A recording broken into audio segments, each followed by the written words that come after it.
नमस्कार, मेरा नाम उत्कर्ष वर्मा है और आज जिस मुद्दे पे हम चर्चा करेंगे वो है हमारे बिहार का जो आज तक का इतिहास रहा है कि हम आज तक जो भी अपना वोट है वो जाति के आधार पे देते हैं।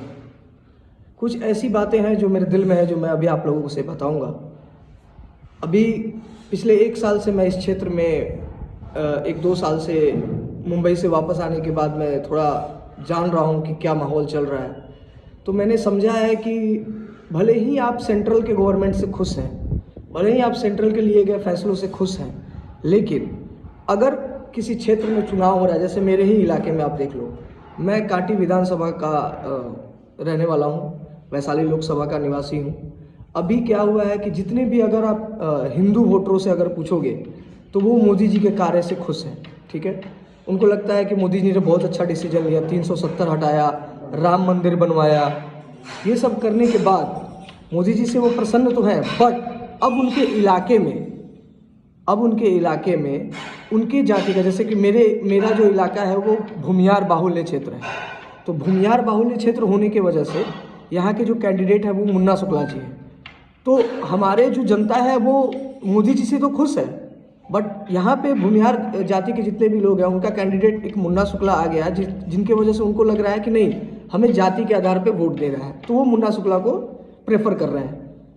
तो अब बिहार की जनता को ये सोचना चाहिए, मुजफ्फरपुर की जनता को ये सोचना चाहिए कि हम 2024 में जी रहे हैं। अब भी अगर हम जाति के आधार पर वोट देंगे तो हमारा देश आगे कैसे बढ़ेगा? आप खुद सोच के देखो, कब तक हम जाति के आधार पे वोट देते रहेंगे? कब तक हम किसी को SC/ST के कैटेगरी में वोट देंगे, OBC का अपना जाति का अलग बना लेंगे, भूमियार का अलग कैंडिडेट बना लेंगे, लाला जी का अलग कैंडिडेट बना लेंगे, राजपूत का अलग बना लेंगे? हमको देश को लेके आगे चलना है ना, हमको तो जाति के आधार पर वोट नहीं देना है। फिर क्यों अगर हमारा कैंडिडेट आ गया तो आप लोगों को लग रहा है कि नहीं, हमारा कैंडिडेट ही जीतना चाहिए, भले ही केंद्र में मोदी जी ठीक है? मोदी जी को आप कमज़ोर क्यों कर रहे हैं? क्यों आप जाति के आधार पर वोट दे रहे हैं? जाति के आधार पर वोट मत दीजिए, आप उस आधार पर वोट दीजिए कि देखिए कि कोई कैंडिडेट अगर सेंट्रल में अच्छा काम हो रहा है, सेंट्रल के काम से आप कन्विंस हैं, आपको लग रहा है कि हाँ, नरेंद्र मोदी ने जो है विश्व पटल पे जो है देश का नाम रोशन किया है, आपको लग रहा है कि अब इंडिया जो है वो तरक्की के क्षेत्र पे आगे बढ़ रहा है, अगर आपको लग रहा है कि हाँ, टेक्नोलॉजी के मामले में हम डेवलप किया है, अगर आपको लग रहा है कि बिहार में डेवलपमेंट हुआ है, अगर आपको लग रहा है कि बिहार का स्कोप आगे बढ़ा है, बिहार आज से जो 10 साल पहले था उससे अब बिहार काफ़ी आगे आ चुका है, आपकी आय स्रोत जो है वो बढ़ चुकी है, आपके बच्चे अच्छे स्कूल में पढ़ रहे हैं, आप अच्छा कमा रहे हैं, इसका तो ये मतलब है ना कि सेंट्रल में अच्छी सरकार है। तो अब तो चुनाव तो लोकसभा का है, तो यहाँ पे अगर आप जातीय के आधार पे वोट दोगे तो कैसे फिर नरेंद्र मोदी की सरकार मजबूत होगी? अभी भी आप जाति के, मैं मुसलमान हूँ तो मेरा कैंडिडेट आगे होना चाहिए, मैं भूमिहार हूँ तो मैं अपने कैंडिडेट को भेजूंगा, ऐसे नहीं सोचो आप। ये जाति जनगणना के मैं सख्त खिलाफ हूँ, मैं जाति के आधार के वोट के सख्त खिलाफ हूँ। मैं कह रहा हूँ कि आप देखो कि आप समाज का सुधार कैसे हो रहा है, क्योंकि आप एक समाज में रहते हो, आपका डेवलपमेंट हो रहा है मतलब देश का डेवलपमेंट हो रहा है, आपका डेवलपमेंट हो रहा है मतलब स्टेट का डेवलपमेंट हो रहा है, आपकी आय बढ़ रही है मतलब स्टेट का आय बढ़ रहा है। तो आप ऐसे सोचो। आप सोच रहे हो कि मेरा जो कैंडिडेट है मुन्ना शुक्ला, उनको मैं दिल्ली भेजूंगा, वो कौन सा मुद्दा लेके आपका दिल्ली जाएंगे, वो क्या करेंगे? उनका तो इतिहास भी आप देख रहे हो कि आपराधिक इतिहास रह चुका है, ऐसे कैंडिडेट को आप भेजोगे?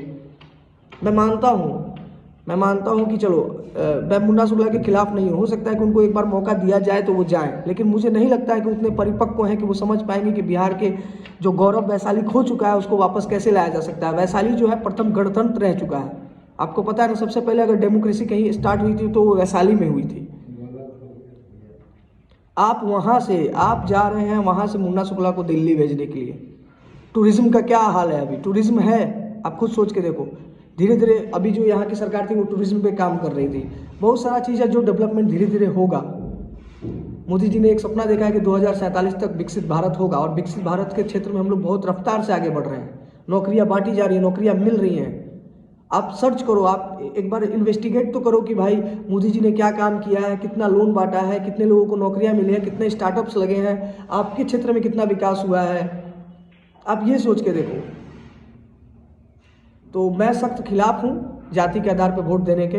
तो मैं अभी भी आपको बोलूँगा कि आप उसी कैंडिडेट को वोट दें जिससे आपका सेंट्रल मजबूत हो, जिससे आपका जो सेंट्रल की सरकार है वो मजबूत हो। अगर वो मजबूत होगी तभी धरातल पे कार्य हो पाएगा, क्योंकि फंडिंग तो वहीं से आने वाली है। बस यही मेरे दिल में कुछ बातें थी जो मैं आप लोगों से शेयर कर रहा था। कृपया जाति के आधार पर वोट ना दें।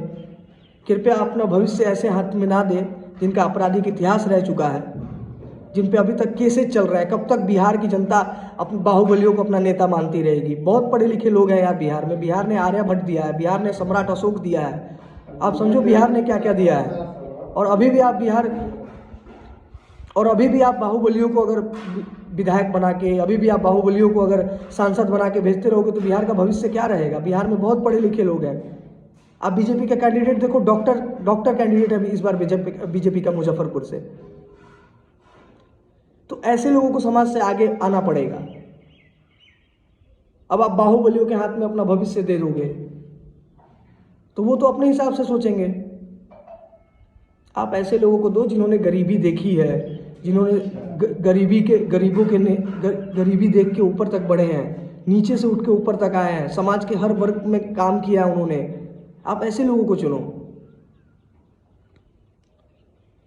तो देखते हैं अभी रिजल्ट तो 4 जून को सामने आ ही जाएगा कि क्या भविष्य है। बट मैं अपना पूरा कोशिश करूंगा कि मैं अपने क्षेत्र से कम लोगों को जागरूक करूं और मैं बोलूं कि ज़्यादा से ज़्यादा वोट ऐसा करें कि सेंट्रल को ही ज़्यादा से ज़्यादा, मोदी सरकार ही ज़्यादा से ज़्यादा मजबूत हो। तो मैं पूरी कोशिश करूंगा कि कोल्हुआ पंचायत बैरिया से मुन्ना शुक्ला को वोट ज़्यादा से ज़्यादा ना जाए।